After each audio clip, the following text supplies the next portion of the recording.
sou o seguinte, a minha camisa, ela tem as cores de todos os times do Rio de Janeiro. Eu sou carioca.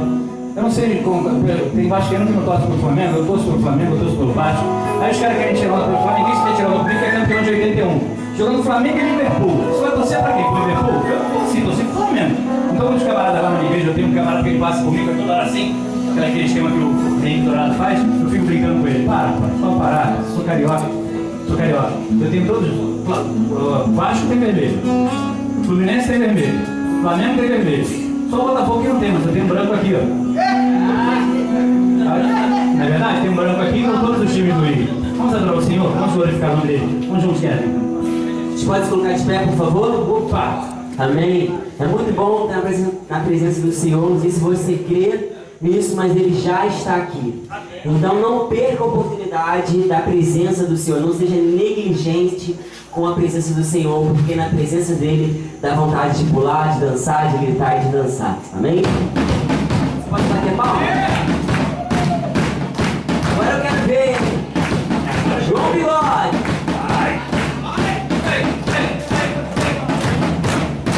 Já foi. Mostra o Feibó.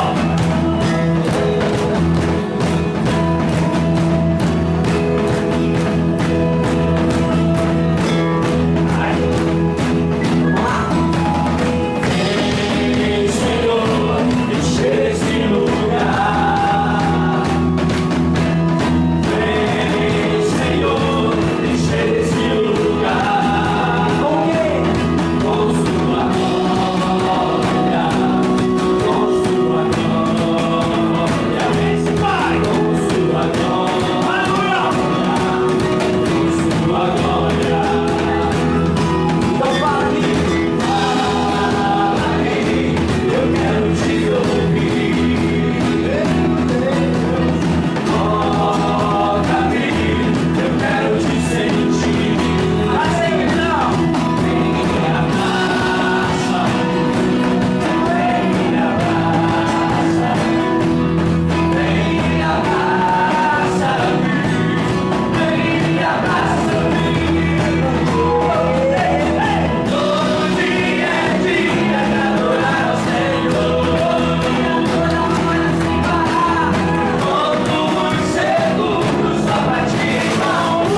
você não se arrependeu de ter vindo para cá para estar em comunhão uns com os outros e ouvindo a palavra. Então, os motivos que nós temos para agradecer são incontáveis. E nós vamos agradecer ao Senhor. Amém? Eu te agradeço. Palmas! Tchau!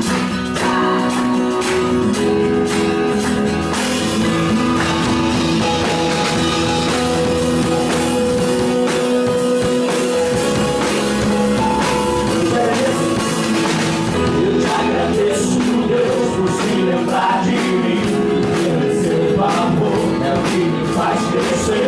Eu vivo pela fé e não vacilo. Eu paro você, sou Deus, eu sou Cristo.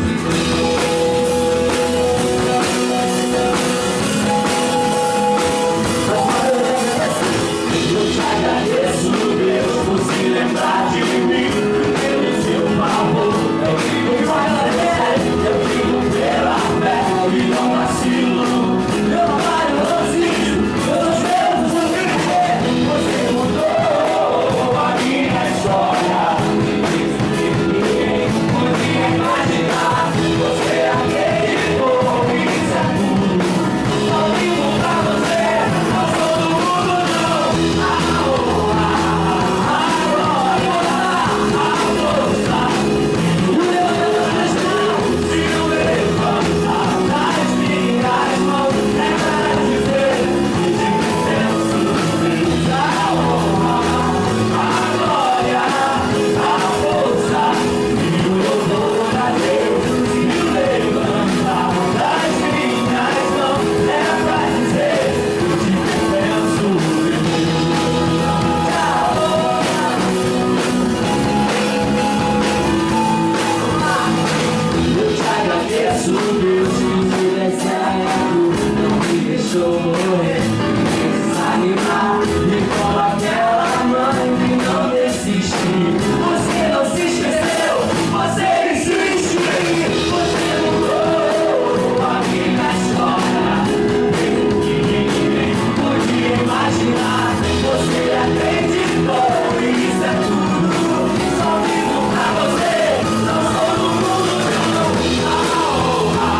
Esse motivo, aleluia!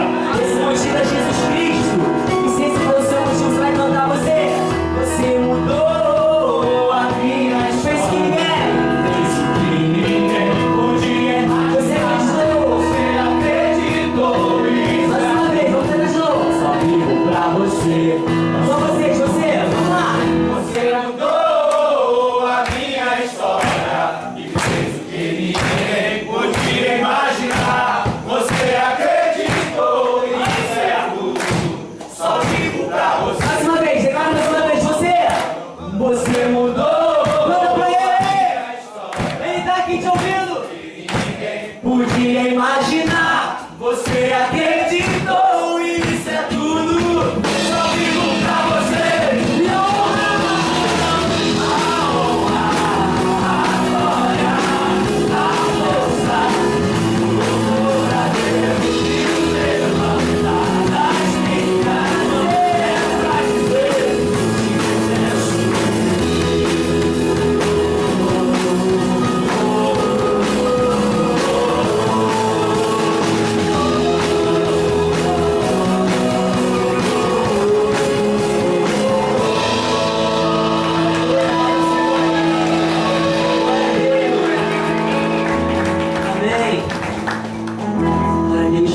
encontramos aquele que mudou a nossa vida e fez o que ninguém poderia imaginar.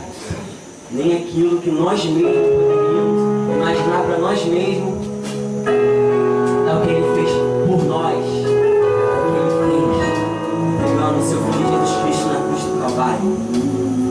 Mas se você entender essa verdade, mas não aplicar na sua vida, de nada vale. Para que a gente alcance lugares de profundidade, de intimidade com Deus. Assim como no templo, Santo dos Santos, o lugar onde a glória de Deus era manifestada. Existe um lugar que somente os íntimos vão chegar. Somente aqueles que se humilham, somente aqueles que se entregam, somente aqueles que se doam vão chegar. Então, meu querido, não perca tempo. Não perca tempo duvidando, desacreditando. Mas se humilhe para Ele. Amém.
paciência.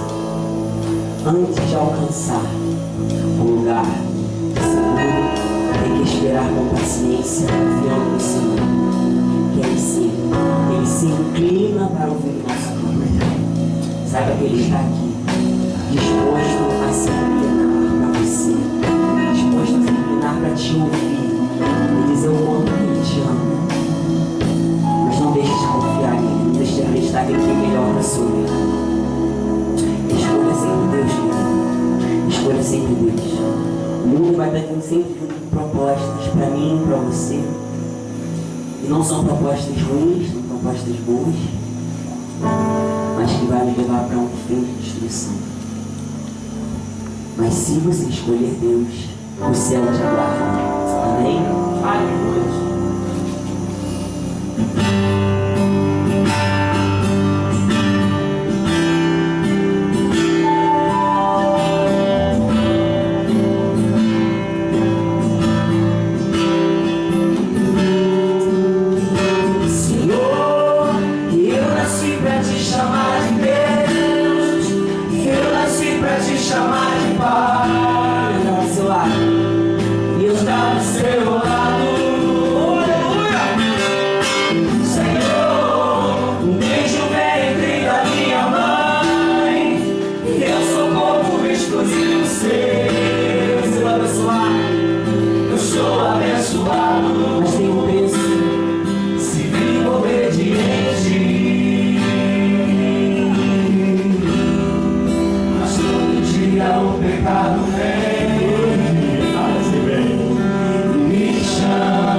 você não tem como controlar. Você não tem como prever, controlar ou impedir.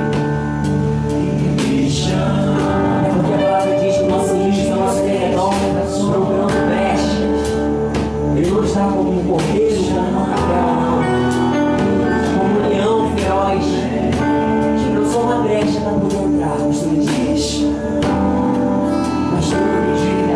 Só que, por mais que você não possa impedir as propostas com o pecado, que as nações venham, a sua postura, a sua escolha, se você pode ter controle.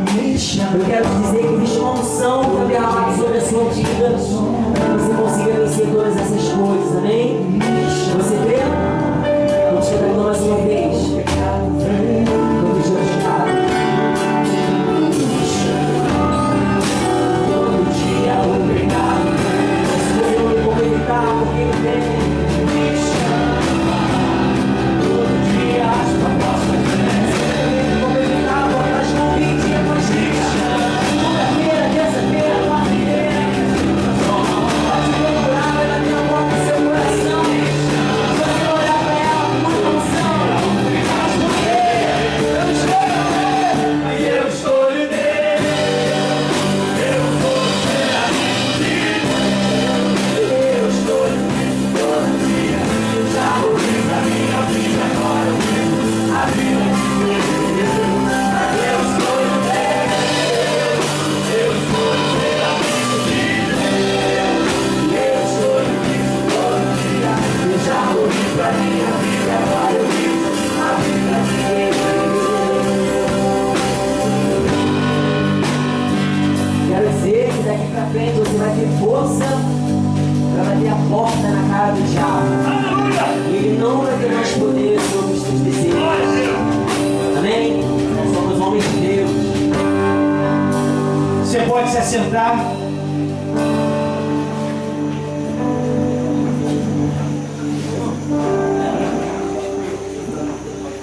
Bem, irmãos, seguindo aí o nosso cronograma, hoje nós teremos esse momento aqui até às 9 horas. Nós teremos agora a continuidade, a nossa palestra.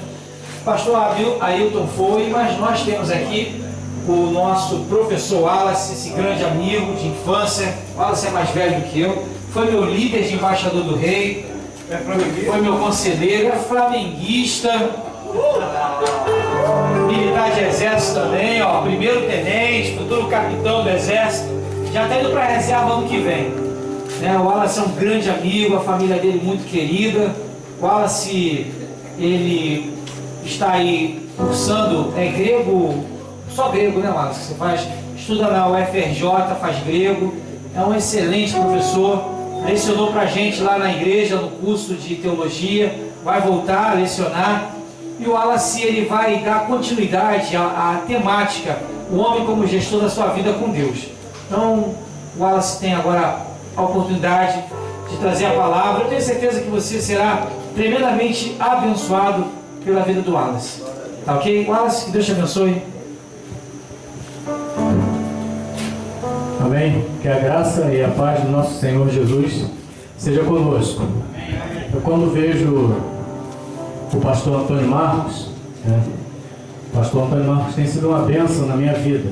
Quando eu vejo o Marquinho, como a gente aprendeu de uma forma carinhosa chamá-lo, desde a época da embaixada, eu me recordo daquele texto do apóstolo Paulo, 1 Coríntios 15, 58.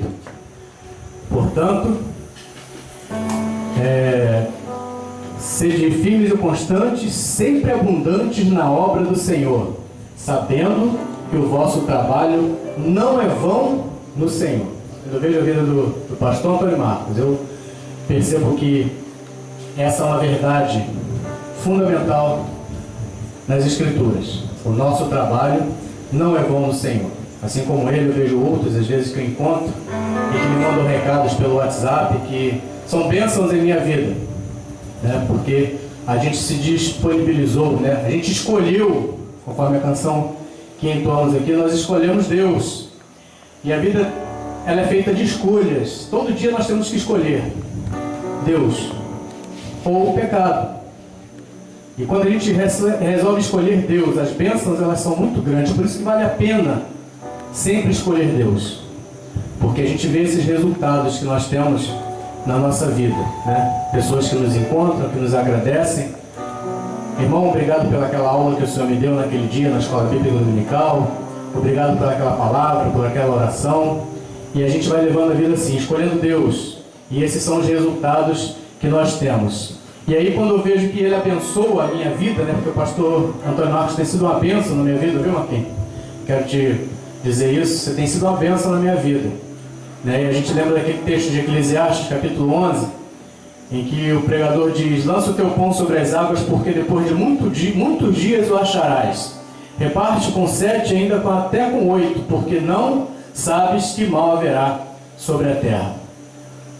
O tema desse congresso é o homem como gestor da sua vida com Deus. E quando a gente aprende com a unção do Espírito gerenciar a nossa vida com Deus, é isso que acontece. A gente não só recebe, a gente não só dá, mas também recebe. A gente lança o nosso pão sobre as águas trazem de volta para saciar a nossa fome, né? E quando a gente reparte aquilo que Deus nos dá, que a igreja é isso, né? É compartilhar a vida de Jesus, né?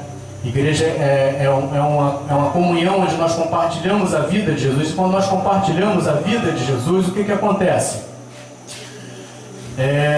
Nós somos abençoados por dar. O apóstolo Paulo lembra as palavras de Jesus, né? Mais bem-aventurada coisa é dar do que receber, porque a gente só pode dar aquilo que nós temos recebido. Ninguém dá aquilo que não tem. Por isso que é mais bem-aventurada coisa é dar do que receber.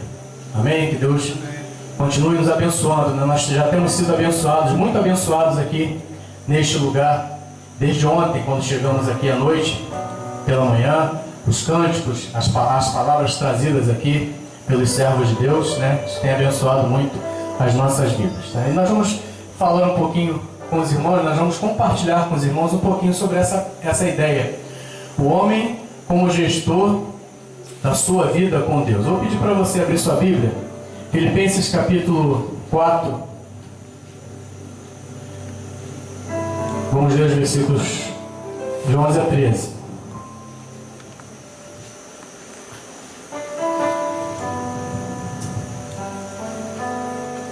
Filipenses 4, do 11 a 13.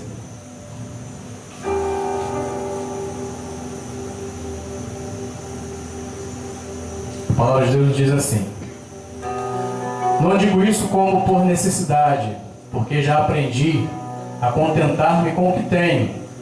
Sei estar abatido e sei também ter abundância. Em toda a maneira e em todas as coisas estou instruído tanto a ter fartura como a ter fome, tanto a ter abundância como a padecer necessidade. Posso todas as coisas naquele que me fortalece. Que Deus abençoe a sua palavra em nossos corações. O homem como gestor de sua vida com Deus. Eu queria começar essa palavra fazendo uma pergunta para você, para a nossa reflexão. O que você pensa quando se fala em vida com Deus? O que vem à sua mente quando eu falo em vida com Deus? Que assuntos, ou que palavras são trazidas à sua mente, à sua memória, quando falamos dessas coisas? Eu começo com essa pergunta porque a gente tem a mania, né? E a gente costuma compartimentalizar a nossa vida. Nós temos o costume de compartimentalizar a nossa vida. Nós costumamos dividir as coisas espirituais das coisas materiais, né? As nossas orações às vezes são elas refletem isso. Senhor, abençoa a minha vida material, abençoa a minha vida espiritual. Será que existe isso? Será que existe essa divisão, essa diferença entre o que é espiritual e o que é material, né? Será que a gente, quando fala na questão do nosso relacionamento com Deus, na nossa vida com Deus, será que a gente pensa só em oração? Porque quando a gente fala vida com Deus, a primeira coisa que vem na nossa mente, será que como é que está a minha vida de oração? Não é isso? Então pensamos em oração, pensamos em adoração. Então eu tenho ido à igreja, cantado, pulado, dançado na presença do Senhor. Então pensamos em adoração quando pensamos na questão do nosso relacionamento, da nossa vida com Deus, né? Outra questão que pensamos é na palavra. Será que eu tenho lido, estudado a palavra de Deus? Tenho estado na escola bíblica dominical, né? Tenho estado no curso de teologia. Então pensamos na palavra. Pensamos no culto, né? Na nossa liturgia. Então quando se fala em relacionamento com Deus, nós pensamos nessas coisas. Isso é que faz parte do campo semântico, né? Dessa ideia de relacionamento com Deus, né? Mas a gente não chega a pensar, quando se fala em relacionamento com Deus, na questão do dinheiro, né? Será que o dinheiro, o meu dinheiro, faz parte do meu relacionamento com Deus, da minha vida com Deus, né? Eu no trabalho tive um colega, um amigo, né? A gente fazia até culto juntos no quartel. A gente se reunia na hora do almoço para cultuar, para fazer culto, né? E isso foi uma bênção muito grande, não só na minha vida, mas na vida de tantos outros que estavam lá no quartel, irmãos que se reconciliaram nesses trabalhos, que se converteram, né? Que não se afastaram da presença de Deus, porque a vida no quartel é uma vida muito difícil, né? Quem é militar aqui sabe, é muito difícil você escolher Deus no quartel, né? Porque é um ambiente onde as pessoas te chamam toda hora para o pecado, para a bebida, para a farra, para a orgia. E o jovem, né, que chega lá com 18 anos, ele fica vislumbrado quando vê aquele mundo lá. Está na igreja, né, foi criado na igreja, quando chega lá no meio do quartel, sente essa realidade, né? E esse amigo que me ajudava nesses cultos, né, ele tinha um problema com dinheiro, com a sua vida financeira. E aquilo foi motivo de escândalo para muitas pessoas, a forma como ele lidava com dinheiro. Ele vivia endividado, ele vivia buscando agiotas, porque ele queria ter uma vida, um padrão de vida além daquilo que ele podia ter, né? E isso atrapalhava a sua vida com Deus. Por que acontece isso? Porque nós costumamos justamente a compartimentalizar. Não, isso aqui não tem nada a ver com Deus, isso aqui é meu, é da minha vida pessoal, né? Os nossos relacionamentos também fazem parte da nossa vida com Deus e precisamos ser gestores, né? Nós já temos aprendido isso aqui desde manhã cedo, dos nossos relacionamentos, né? Nós precisamos ser pessoas. O cristão é o construtor de pontes e não de muros e de paredes, né? Infelizmente, às vezes a gente cai nessa armadilha, né? E isso aconteceu e nós temos pecado nisso durante esse período das eleições, né? Onde pessoas deixaram de se falar umas com as outras, né? Que brigaram por causa de campanha política. Então o cristão ele precisa estar atento a isso. Ele precisa, no seu relacionamento com Deus, ele precisa ser um construtor de pontes e não um construtor de paredes. Mas quando nós falamos da nossa vida com Deus, devemos pensar também nos nossos talentos, naquilo que nós sabemos fazer, naquilo que nós temos habilidades para fazer e desempenhar.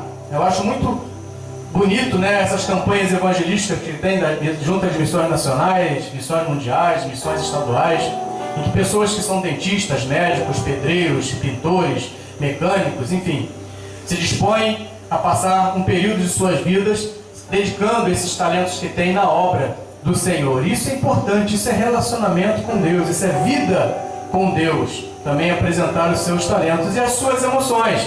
Precisamos então ser gestores do nosso dinheiro, do nosso relacionamento, dos nossos talentos e também das nossas emoções na nossa vida com Deus, né? Então temos aprendido tudo isso aqui, nesses momentos que estamos passando aqui. Então essas coisas fazem parte dessa nossa vida com Deus, né? Elas não estão separadas da nossa vida espiritual, porque nós somos um conjunto, né? O homem é tudo isso.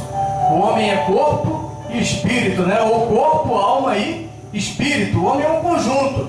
Então não tem como separar o homem, o corpo, da sua parte espiritual, né? Não tem como fazer essa separação. Por isso que quando Cristo morreu, Ele morreu para nos salvar. E essa salvação, essa redenção, é para nos restaurar aquela condição que tínhamos lá no Jardim do Éden, né? Aquele relacionamento íntimo com Deus, certo? E a conclusão dessa redenção se dará no dia da nossa ressurreição. O apóstolo Paulo fala disso na primeira carta aos Coríntios, capítulo 15. Ele fala da nossa ressurreição. E quando a Bíblia usa lá a palavra ressurreição, lá no texto que Paulo escreveu, essa palavra tem um sentido de nos colocar de novo de pé, né? De baixo para cima, quer dizer, de restaurar completamente corpo, alma e espírito, ou corpo e espírito, certo? Então isso é ressurreição. Esse é o plano de Deus para nós, de nos restaurar por completo. Então quando Deus olha para a nossa vida, Ele nos olha como homem, um ser completo. E não temos por que viver compartimentalizando a nossa existência, porque isso traz prejuízos graves para a nossa vida, né? Isso traz prejuízos graves para a nossa vida como filhos de Deus, né? Pois nos impede de quê? De ter aquela vida abundante que Jesus disse que veio nos trazer. João capítulo 10, versículo 10. Eu vim para que tenham vida e a tenham com abundância. A vida abundante que Jesus quer nos dar, ela passa pela oração, pela adoração, pela palavra, pelo culto, pelo dinheiro, pelos nossos relacionamentos, pelos nossos talentos, pelas nossas emoções, enfim, por tudo o que somos. Isso é vida abundante, porque Ele quer restaurar cada compartimento desse da nossa vida, de uma forma conjunta. E quando isso acontece, a gente deixa de viver então essa vida abundante que Jesus veio trazer, e a gente cai numa condição de mediocridade na nossa vida com Deus. A gente vive uma vida medíocre com Deus, né? A nossa vida com Deus se reduz àquela religiosidade superficial. Eu vou na igreja de manhã, domingo à noite, eu vou na igreja no domingo pela manhã, eu oro antes das refeições, né? Eu guardo certos costumes e certos preceitos, né? Então a minha vida com Deus, ela fica resumida a isso, né? A essa superficialidade da religiosidade, de uma mera religiosidade, né? Então eu creio que isso deva ser uma questão a nos preocupar, né? E por isso nós estamos aqui nesses dias para pensar na questão de sermos homens como gestores da nossa vida com Deus, né? Então, só para recapitular um pouco daquilo que foi falado pelo pastor Ailton, né? Desde a manhã, nós precisamos ser gestores, né? O que significa ser gestor? Nós não somos donos da nossa vida. Nossa vida pertence a quem? Pertence a Deus. Nós somos apenas o quê? Somos gestores. Apenas administramos tudo aquilo que Deus nos dá, tudo aquilo que Ele nos oferece, tudo aquilo que Ele nos dá nessa vida. E como gestores, né? Precisamos ser gestores dos nossos sentimentos, dos nossos pensamentos, das nossas relações, das nossas finanças, da nossa saúde. Então precisamos ser gestores, né? Da nossa vida de oração, do nosso culto, da nossa adoração, de todas essas coisas nós precisamos ser gestores, né? Administrar bem. Porque cada dia a gente vai vivendo, né? E vai se apresentando a nós um novo desafio. E dentro desses novos desafios a gente precisa fazer escolhas, né? E sempre que a gente escolhe Deus, né, a gente vence mais uma batalha, a gente mata mais o leão, né? Então a gente pode dizer que basicamente essa nossa vida com Deus, ela se resume em três aspectos. O aspecto do meu relacionamento com Deus, é um relacionamento vertical. No aspecto do meu relacionamento com o próximo, eu, meu irmão, meu semelhante. E no aspecto do meu relacionamento comigo mesmo, né? Então eu tenho que estar bem também comigo mesmo. Então essa gestão desse meu relacionamento com Deus envolve essas três partes: meu relacionamento com Deus, meu relacionamento com o meu semelhante e o meu relacionamento comigo mesmo. Então eu não posso ter uma vida abundante, que Jesus disse que veio trazer, se eu não estou bem comigo mesmo. Se eu não estou bem comigo mesmo, eu não posso estar bem com Deus e não posso estar bem com o meu semelhante. Se eu não estou bem com o meu semelhante, eu também não posso estar bem com Deus. Jesus nos ensinou isso, né? Pai, perdoe-lhes as suas dívidas, as minhas ofensas, assim como eu perdoo aquele que me tem ofendido. Jesus ensina isso na oração. Então a gente observa que nem a nossa oração, quando foge a esses princípios, elas são recebidas e atendidas por Deus, né? É isso que nós aprendemos e o que Jesus nos diz, né? Então, fazendo essa breve recapitulação, né, eu gostaria de de pensar com os irmãos mais um pouquinho na questão de sermos gestores, né, na abundância e na escassez. Sermos gestores da nossa vida com Deus na abundância e na escassez. Nós vemos o texto de Filipenses, né? Filipenses capítulo 4, o versículo 11 a 13. Onde o apóstolo Paulo diz que ele sabe contentar-se, ele aprendeu a contentar-se com o que tem. Ele aprendeu a contentar-se com o que tem. Ele aprendeu com quem? Ele aprendeu com a vida, né? A vida lhe ensinou muitas coisas, né?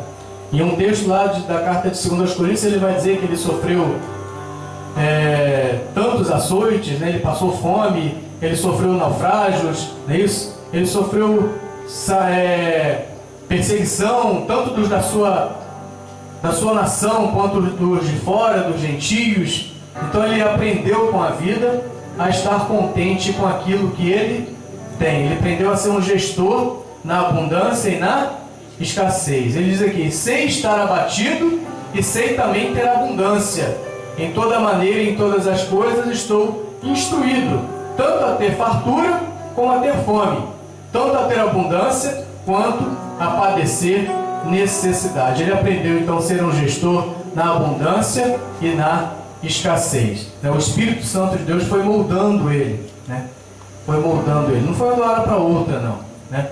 Não é de uma hora para outra, mas a gente vai aprendendo. Quando a gente escolhe Deus, né, a gente vai então tendo as oportunidades de aprender a trabalhar essas questões em nossas vidas, tá?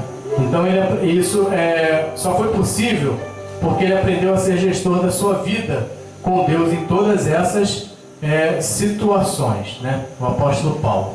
E a gente tem no Antigo Testamento também um outro exemplo muito conhecido nosso, né? Que a gente aprende desde a escola bíblica dominical, né? Aqueles que frequentaram desde criança, a história de José, né?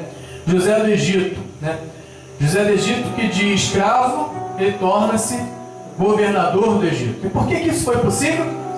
Porque ele aprendeu a ser gestor da sua vida com Deus, tanto na abundância quanto na escassez. José é o clássico exemplo de uma pessoa que tinha tudo para dar errado na vida, né? Tudo para dar errado na vida dele. Primeiro, ele era um menino mimado, né? A gente se lembra da história que o pai dele era o filho caçula, né? Até antes de Benjamim nascer. Ele foi mimado pelo pai, porque era o filho da sua velhice, era filho da sua esposa amada, e o pai guardava uma certa preferência com relação a ele, né? Ele foi mimado, né? Mas nem isso, nem por causa disso ele permitiu que o seu caráter fosse danificado, não é isso? Ele permaneceu com um caráter forte, de uma pessoa que sabe vivenciar as dificuldades da vida. Mas ele tinha tudo para dar errado. O pai dele mimou ele desde o início, desde criança, né? Era o filhinho mimado do papai. E a gente precisa ter muito cuidado com os nossos relacionamentos com os nossos filhos, né? Quando a gente mima demais, certo? Mima demais porque às vezes é o filho único, né? Isso é o filho preferido, as preferências dentro de casa entre um e outro, um filho ou outro, quem tem mais de um filho, né? Eu tenho só uma filha, né? E particularmente eu que sou pai de menina, né? A gente tem que ter muito cuidado, filha única, de não mimar demais, né? Isso é um desafio que eu enfrento todos os dias, né? A gente enfrenta todos os dias, para a gente não errar e não criar uma pessoa que não seja capaz de enfrentar as dificuldades da vida. José foi desprezado, além de ter sido mimado pelo seu pai, ele foi desprezado pelos seus irmãos, né? Uma coisa é a consequência da outra. Na história dele nós aprendemos isso. Ele foi desprezado pelos seus irmãos. Os seus irmãos não queriam nem ouvir falar dele. Lá vem o sonhador mó, né? Quando eles já vistam o José de longe, né? Lá vem aquele moleque, lá vem aquele cara, né? Então ele foi desprezado pelos seus irmãos e ele percebia isso, né? Que onde ele estava, os seus irmãos, cada um ia para o seu canto, cada um ia para o seu lado. Ele foi injustiçado, né? Depois de ter sido vendido pelos seus irmãos para aquela caravana de midianitas, ele chegou lá, ele foi vendido como escravo na casa do primeiro senhor que ele teve, né? Ele foi então injustiçado, ele foi acusado de um crime que ele não havia cometido. Então esse cara tinha tudo para dar errado na vida, né? Tudo dava errado na vida dele, né? os fracassos que ele passou pela vida, nos leva a crer que ele tinha tudo para dar errado. Mimado, desprezado, injustiçado pelos seus, até mesmo por aqueles que o fizeram escravo, né? Sem contar que ele havia perdido até a sua liberdade, né? A sua liberdade, e foi levado ao Egito como escravo. E ele foi esquecido. Ele foi esquecido. Lá na prisão, quando ele estava ali, que ele interpretou os sonhos, né, daquelas pessoas, daqueles dois homens, né, do padeiro, né, e do copeiro de Faraó, ele interpretou, e os sonhos se cumpriram conforme ele havia interpretado. E depois que aquele camarada se deu bem, né, voltou à corte de Faraó, a servir o vinho de Faraó, né, o copeiro, ele esqueceu de José, de tudo de bom que José havia feito na sua vida. Então ele foi esquecido. Ele tinha tudo para dar errado. Mas por que não deu errado, né? Porque ele não se deixou dominar pelo vitimismo, né? Ele não caiu naquele erro de pensar: coitadinho de mim, eu sou um pobre coitado. É isso? Hoje em dia nós vivemos momentos, né, em que algumas ideologias querem nos colocar, né, ou querem colocar na cabeça da sociedade que aqueles que se entregam à criminalidade são vítimas da sociedade, né? O que acontece? Então a gente cai nesses erros, é o vitimismo, né? A gente, e com isso, né, cria-se uma barreira, ou cria-se um antagonismo entre as pessoas dentro dessa própria sociedade, né? Porque diz que o negro tem uma dívida histórica, o branco, aliás, tem uma dívida histórica com o negro. Isso vai criando o quê? Vai criando divisões em vez de unir. Lembra que eu falei que nós devemos ser construtores de pontes e não de paredes? Então, nos nossos relacionamentos, a gente precisa ter esse cuidado, né? Aqui a gente vive na comunhão, né? Negros, ricos, pobres, brancos. Na igreja é assim, né? E ninguém tem mais privilégio do que ninguém por ser preto, por ser negro, por ser branco, por ser pobre, né? Ou por ter alguma deficiência física, não é isso?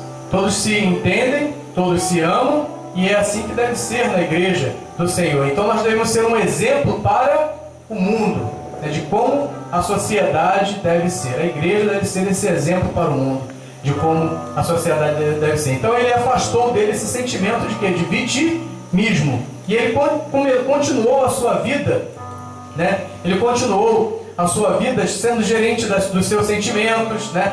Ele perdoou, conseguiu perdoar, né? José conseguiu perdoar a sua família, seus irmãos, não é isso? Ele continuou sendo gestor da sua vida com Deus, né? Dos seus pensamentos. Estava lá distante, não, jovem, distante da casa do pai, escravo. Ele podia ter feito uma série de coisas, né, com aquela mulher, que era a mulher de Potifar, que devia ser uma mulher bonita, né? Quantos pensamentos poderiam ter passado na vida daquele rapaz? Naquele momento ali na casa daquela mulher, ficava ele sozinho com a mulher, apenas os servos em casa, e ele era o chefe de tudo. Então ele soube ser gestor dos seus pensamentos. E a gente precisa ter muito cuidado, porque a Bíblia nos ensina que nós devemos pensar em tudo que é honesto, tudo que é puro, tudo que é justo, tudo que é de boa fama, não é isso? Eu tenho nessa minha vida na caserna visto muito isso. Às vezes a gente viaja, né? Vai para outros lugares, e os jovens, quando eles se veem longe de suas famílias, de suas casas, suas igrejas, seus pastores, o que é que eles fazem? Caem no mundo. Faz tudo que os irmãos podem imaginar. Tudo crente, né? Tudo jovem do mundo, não. Jovem da igreja, que às vezes foi criado dentro da igreja. Começa a beber, começa a fazer uma série de coisas erradas. Em vez de escolher Deus, escolhe o pecado. Porque não são o quê? Não são gestores dos seus pensamentos, né? Das suas relações. Ele soube ser gestor das suas relações pessoais, mesmo diante de todas essas problemáticas. Não é isso? Onde ele chegava, o que acontecia? Ele criava um vínculo, um relacionamento amigável. O chefe da cadeia ficou amigo dele, né? E os presos também, não é isso? Infelizmente a gente vê alguns crentes que onde chega arruma briga, né? Arruma briga por causa disso, porque meu time é o Vasco, porque meu time é o Flamengo, não é isso? Porque eu sou dele, sou daquele partido, ou dessa ou daquela ideologia.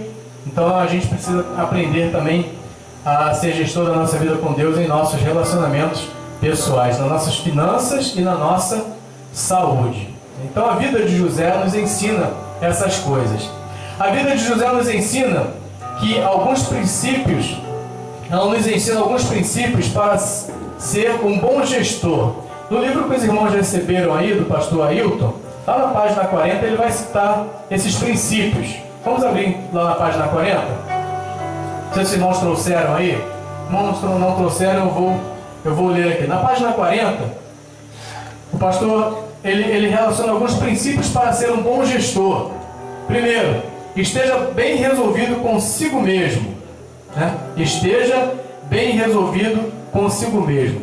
José, quando ele teve 2 filhos, né? O primogênito ele chamou de Manassés e o segundo filho ele chamou de Efraim. O primeiro recebeu o nome de Manassés porque ele disse: porque eu tenho esquecido de tudo que eu passei na casa do meu pai. Então ele era um homem resolvido com ele mesmo. Estava de bem com ele mesmo.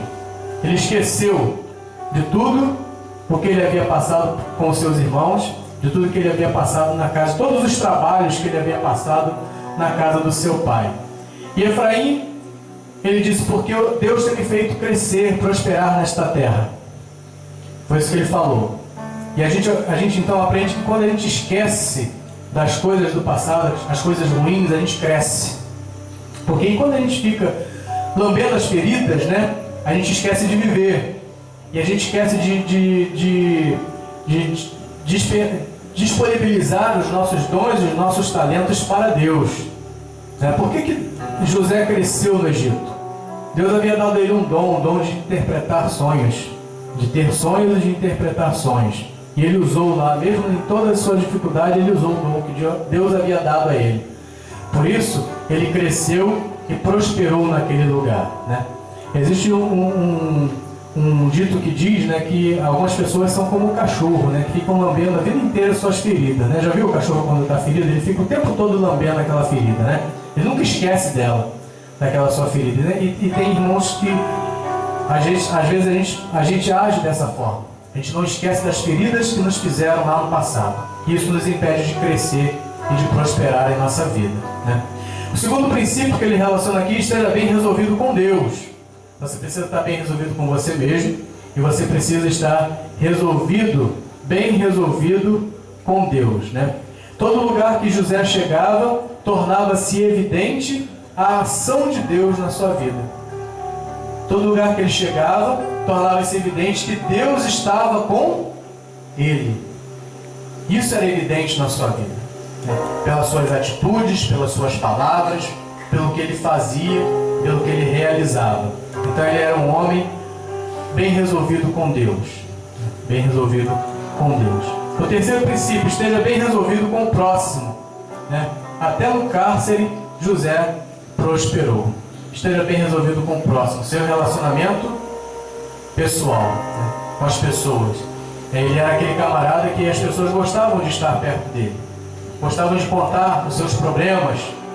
Né? Gostavam de falar, de confidenciar as suas alegrias e as suas tristezas. Nós precisamos ser esses pontos de referência para o mundo. Né? E a tal ponto que as pessoas cheguem para nós e contem para nós, nos peçam oração, né?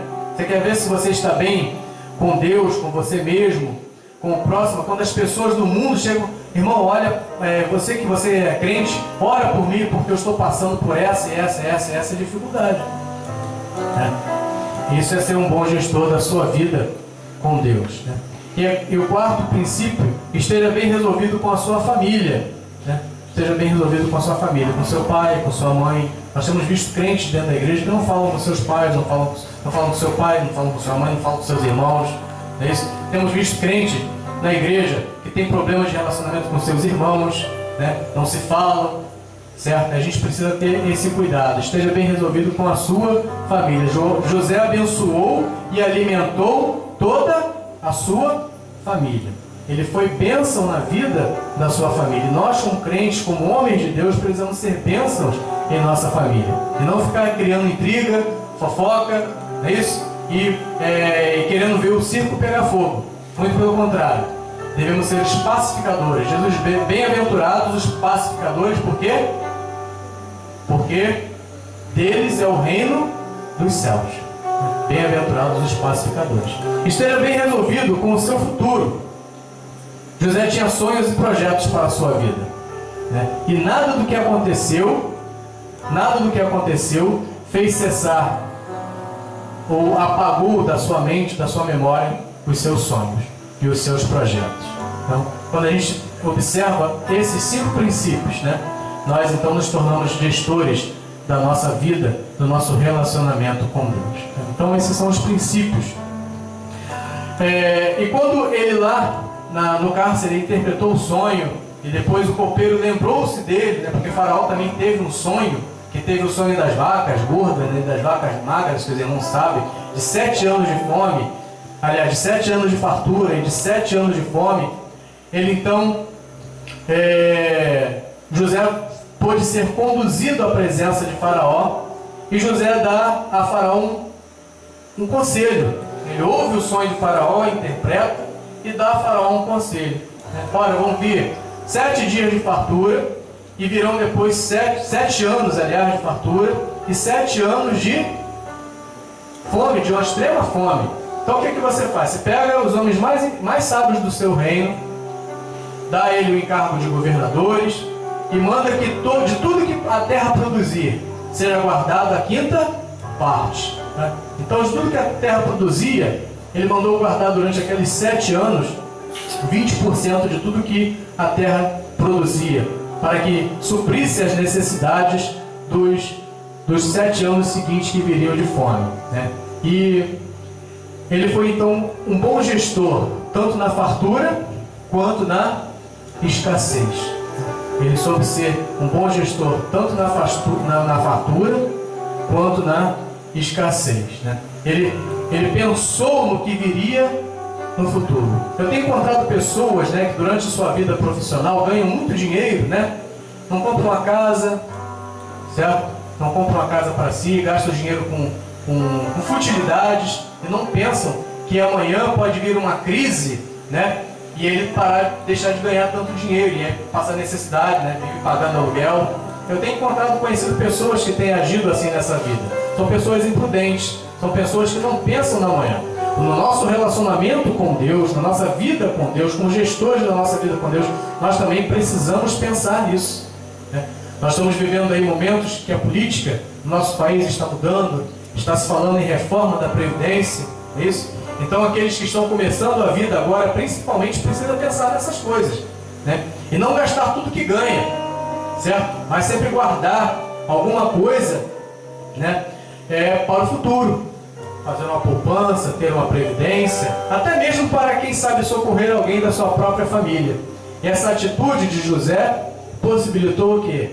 Ele socorrer a sua família no momento de crise e no momento de dificuldade. Então, José é um exemplo nas Escrituras, um exemplo no Antigo Testamento, de alguém que foi gestor na sua vida com Deus, no momento de abundância e no momento de escassez. Isso por quê? Porque ele evitou o desperdício, né? Ele evitou o desperdício. Diz que o Brasil está no ranking dos maiores dos países que mais desperdiçam alimentos, que joga comida no lixo, né?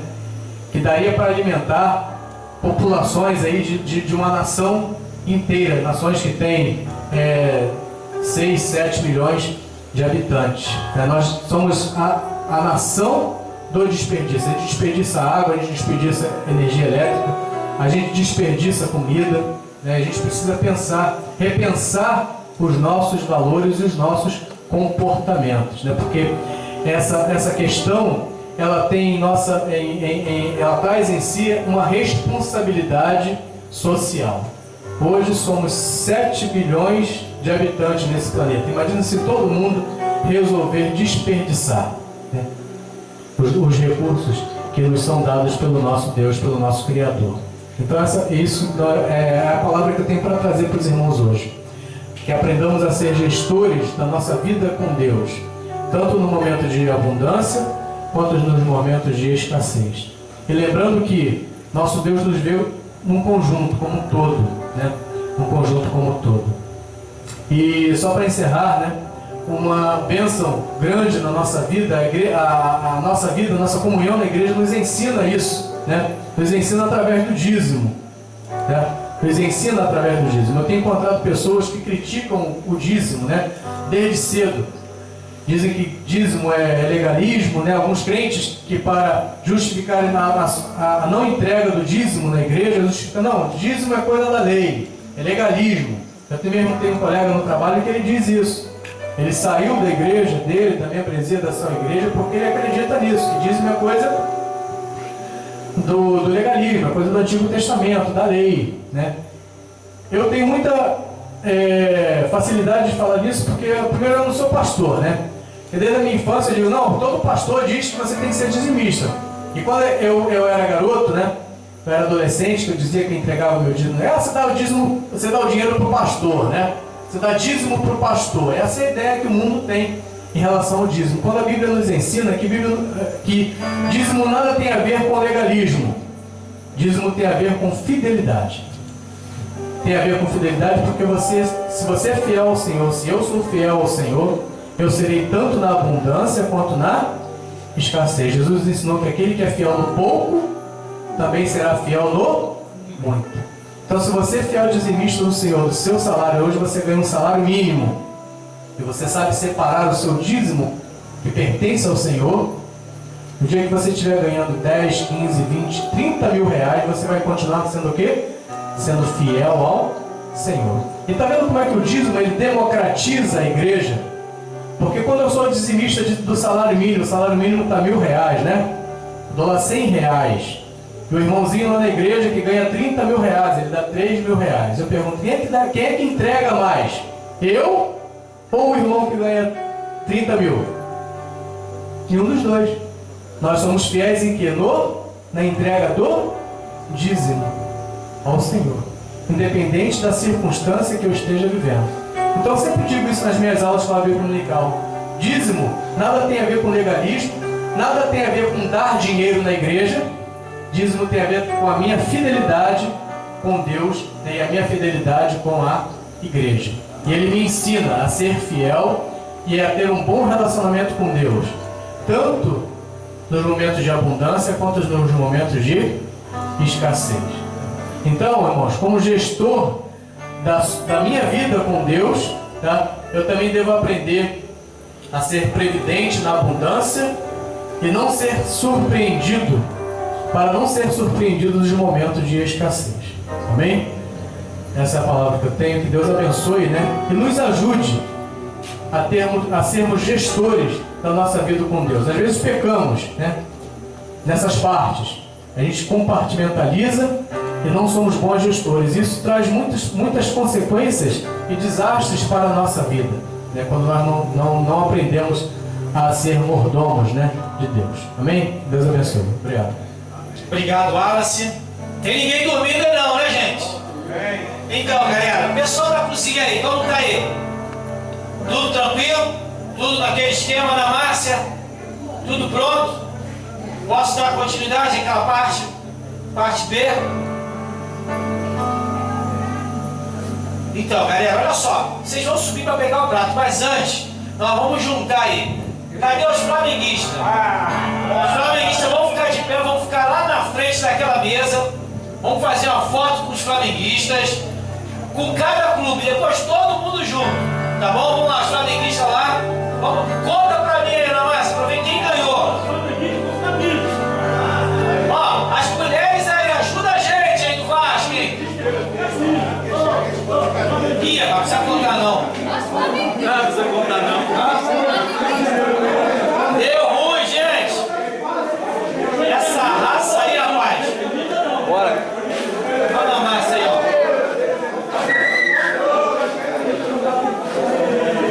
Meu Deus. Esse aí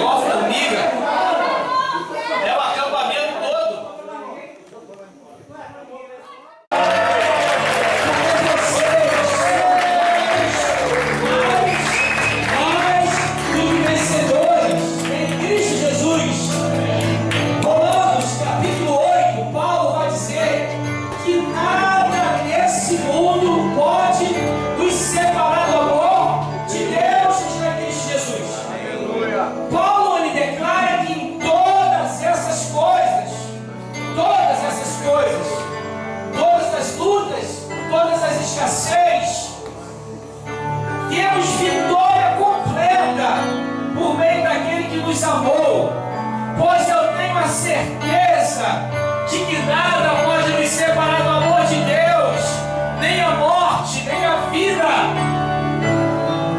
nem anjos, nem outras autoridades ou poderes celestiais, nem o presente, nem o futuro, nem o mundo lá de cima, nem o mundo lá de baixo. Em todo o universo não há nada que possa nos separar do amor de Deus, que é por meio de Cristo Jesus, o nosso Senhor. Homens almácimos, parabéns, porque vocês são mais do que vencedores. Aleluia! Recebam dessas mulheres únicas, virtuosas e vencedoras, essa medalha. À medida que essas mulheres se aproximarem, você vai se colocar de pé e vai receber essa medalha em nome de Jesus. Parabéns a todos os homens. Uma linda salva de palmas para você.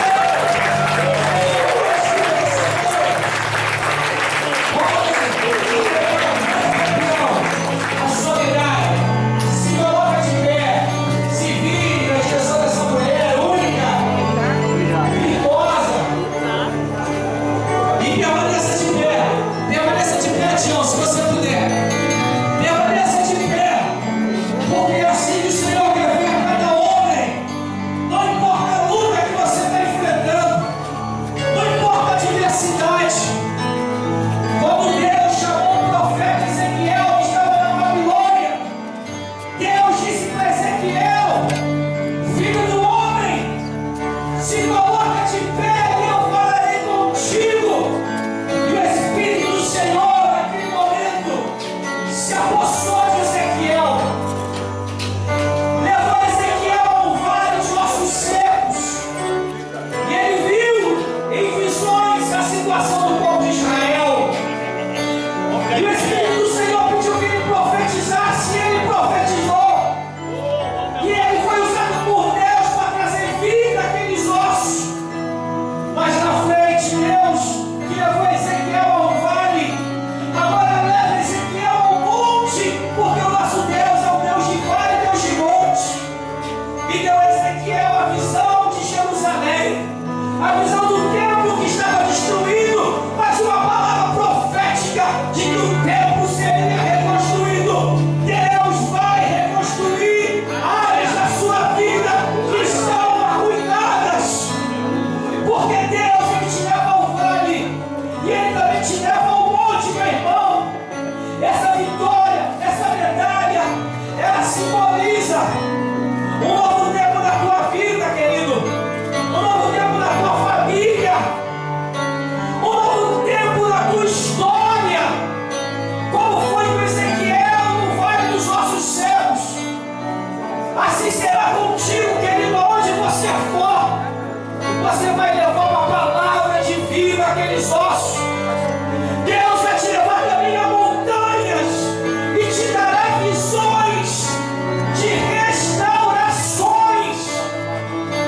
O templo foi restaurado. O véu do templo foi rasgado.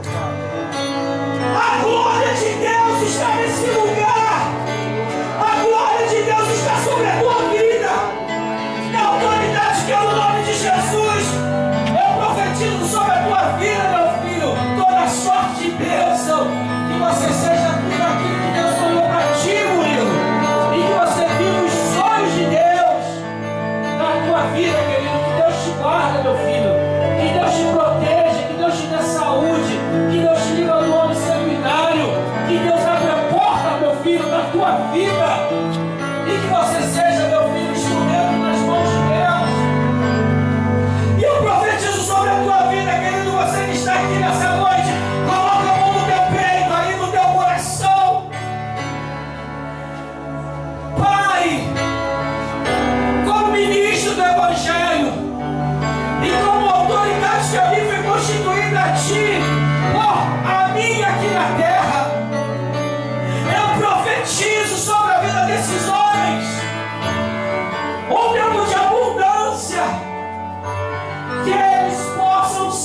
ministério. Pai, gestor da sua finança, meu Deus. Eu profetizo portas abertas sobre aquele que ora por emprego. Eu profetizo sobre a vida do Alexandre. Eu profetizo um novo tempo na vida do Alexandre. Todas as ciladas que foram preparadas pelo diabo, seja repreendida agora em nome de Jesus. Eu profetizo sobre cada chefe de família. Eu profetizo sobre a tua casa, querido. Eu profetizo a cura. Oh, aleluia. Eu profetizo sobre a PIB de Jardim Grão, cidade igreja aqui representada.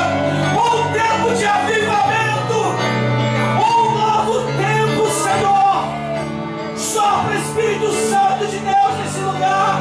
Mas sopra sobre nós, Espírito Santo de Deus. Venha com poder e glória. Venha com toda a sua majestade. Fazendo um fraco forte. Libertando os que estão algemados. Pai, venha sobre a vida dos pastores aqui presentes, Deus. Venha, Deus, em nome de Jesus, sobre a vida de cada adolescente, cada jovem.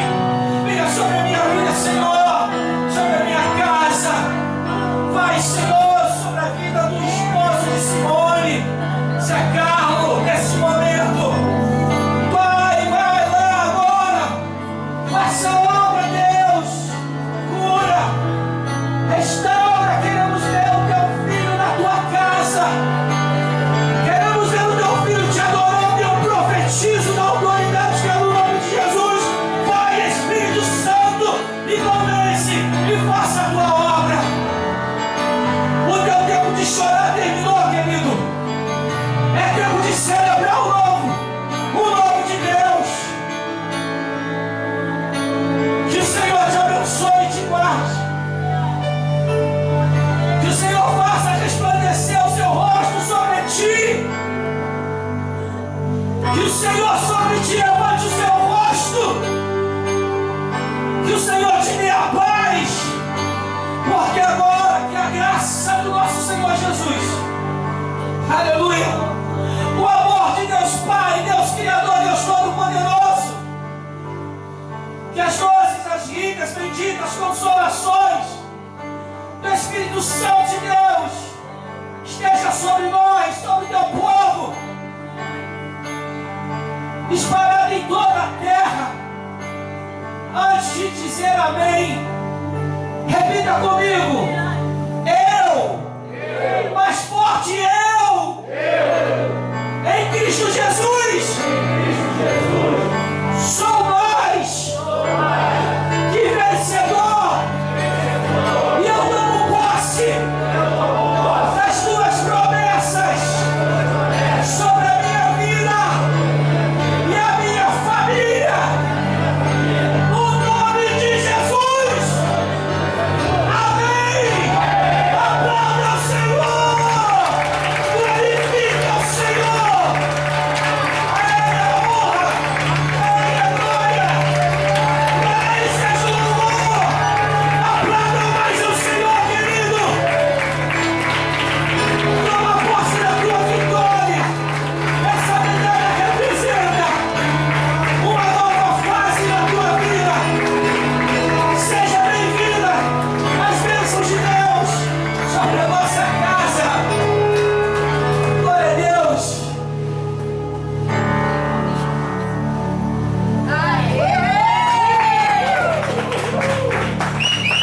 Amém, querido.